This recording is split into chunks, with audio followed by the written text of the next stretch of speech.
Redemption is better than creation. Uulitin ko po. Redemption is far way better than creation. Good afternoon po sa ating lahat. Ngayon po atin pong papaksain ng isang napaka-importanting doktrina. Actually, this is a doctrine, not just because ito ay pamilyar, but because this is essential. Okay, and very vital. Sapagkat pag na-miss mo ito, you will surely miss the mark and you will end up in hell forever and ever. The cross. Banal na krus ng Panginoong Hesukristo. What is the cross? Anong tingin mo sa krus? Ito ba ay isang panakot sa aswang? Panakot sa vampira at kung ano-ano pang mga multo? O ito isang anting-anting o agimat na yung isinusuot at iniaakyat sa bundok ng, di ba? No naming names. I have my uncle na gumagawa niyan.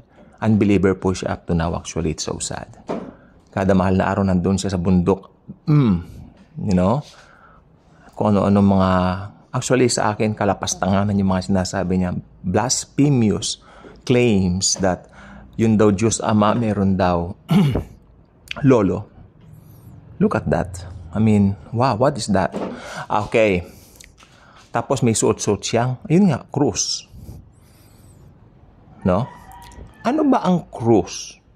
Ito ba ay nakikita mong madalas sa mga simbahan ng matandang relihiyon? Hindi po masama yun. Ako, meron po kaming krus dito. Crucifix, no? Maganda, antigo na. Hindi antigo dahil mahal, kundi antigo na dahil napakatagal na po sa mga ninuno pa po namin. Maganda po siya.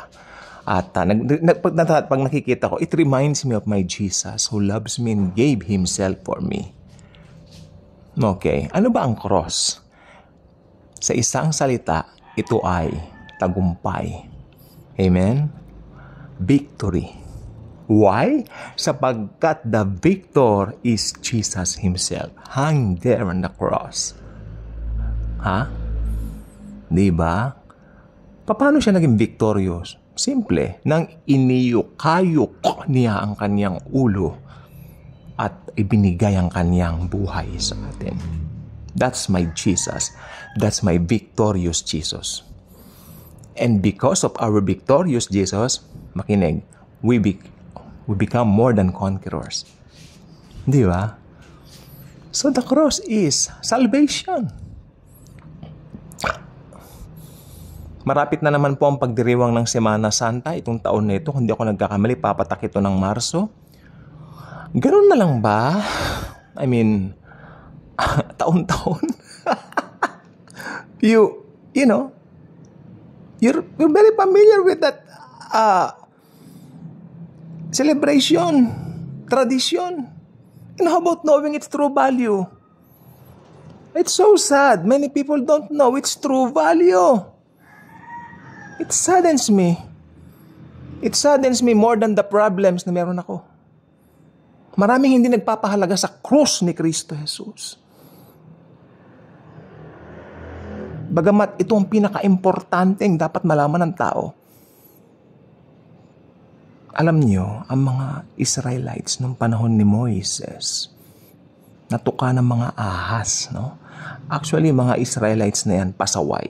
Noon hanggang ngayon. Bakit? Hindi pa rin nila kinikilala ang Panginoong Hesus. Okay, but that's not the point. During that time, I think, when they were in the wilderness, they were bitten by some snakes na makapandag, ano? Then the Lord told Moses to make a bronze snake na nakapulupot sa isang kahoy. And the kahoy represents the cross of the Lord Jesus Christ. Anong sabi ng Panginoon kay Moises? Moises, utusan mo ang mga tao na tumingin doon sa bronze snake. Sino man titingin doon na may pananampalataya, mabubuhay. Okay. Alam po ba ninyo, ang venom ng kasalanan ay higit pa sa kagat ng ahas. Higit pa sa kagat ng ahas, sapagkat lahat ay nagkasala. Walang matuwid, wala kahit isa. Pero isa lang po ang solusyon. Believe in the Lord Jesus and you will be saved. Actually, you and your family will be saved. Tandaan niyo yung tanong ng jailer kay Paul at Silas. Anong gagawin namin? Anong gagawin ko para maligtas ako? Kanya, believe in the Lord Jesus Christ and you will be saved. You and your family. Hindi sinabi ni Pablo na mag-religion ka, magbasa ka ng Bible, mangaral ka. No. Believe in the Lord Jesus Christ. Paul didn't even mention magpabautismo ka. Ha? No way. No way in many ways. No? Believing in the Lord Jesus Christ is our victory. We become more than conquerors because of that. Actually, naisip na po ba ninyo to? Sa rapture, because of the cross, kukunin ni Jesus yung mga nagsampalataya sa cross na ginawa niya sa cross. Tayo yon. Because of the cross na ginawa niya sa cross ng Kalbaryo, dahil napakahalaga nung ginawa niya sa cross ng Kalbaryo, yung mga nanampalataya roon, ira-rapture niya. Hindi niyo ba naisip yan? How glad I am to become someone na iniibig at minamahal ni Jesus. At sa kanyang second coming, matapos tayong bigyan ng reward, nandoon po tayo sa likuran niya. Nangunguna siya, nakasakay doon sa kabayo. Nasa likod po ang mga born-again Christians. Sino ba mga born-again Christians? Ang naglagak ng tiwala kay Jesus. Wala nang iba pa. The God of gods, the God of the Milky Way, the God of the galaxy, the God of the universe. Sadly, maraming mga tao deadma sa krus. Marami pong nalulungkot, nangangaral ako, sabi sa akin. Iniisnab ako. Sabi ko, isipin na lang natin we're in good company. Kung sila Pablo nga, tsaka sila Silas noon, kinulong pa. But they kept on, la la la, Jesus loves me, the Bible tells me so, di ba? Tapos nabuksan yung kulungan, di ba? That's why the jailer attempted to kill himself. Dahil pag nalaman yan ng mga pinunong Romano, papapatay din naman yung jailer. So sabi niya, patayin ko na sarili ko. Total, dito rin punta ko. But sabi ni Paul and Silas, huwag mong saktan sarili mo. Nandito kami, hindi kami umalis. Yan. May plano ang Panginoong Jesucristo dun sa jailer. Amen? Amen. So, ayan po ang nangyari. So, ang krus. Sana wag natin itong tignan na parang nilalagay lang sa pinto. Wag natin tignan ito na parang agimat na ibinubulsa mo para swertihin ka. It's not like cross is very powerful. Okay. Read 1 Corinthians chapter 1 verse 18. Sabi doon, the preaching of the cross is foolishness to those who are perishing, but to us who are being saved, it is the power of God. Hindi niyo ba alam yan? It's the power of God is very important. It's very important to share Jesus, His love for us, His finished work on the cross. Sapagkat pag may nakatabi ka sa bus, halimbawa, yung taong yan, mayroon naman siyang pusong gustong makinig ng gospel ng Panginoon, tapos nakinig siya, tumanggap siya sa Panginoon. Wow! Alam po ba ninyong epekto nun sa langit? Laksa-laksang anghel nagpapalakpakan.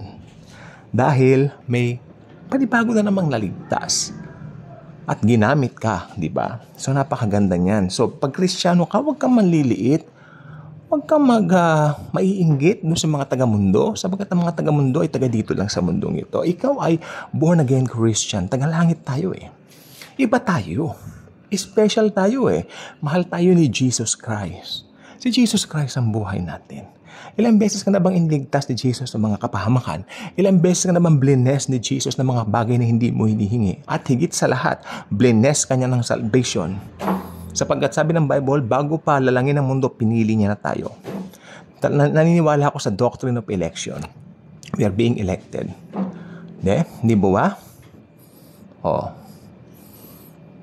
Kumbaga, predestined na tayo. I believe in predestination. Ngayon, tatanungin mo, yung mga side effects ng predestination. Paano kung gano'n? Hindi ko pinapansin yan. Ang Diyos ay Diyos, makapangyarihan po siya. At kung sinabi ng Bible, we are being predestined, we are being predestined. Di ba?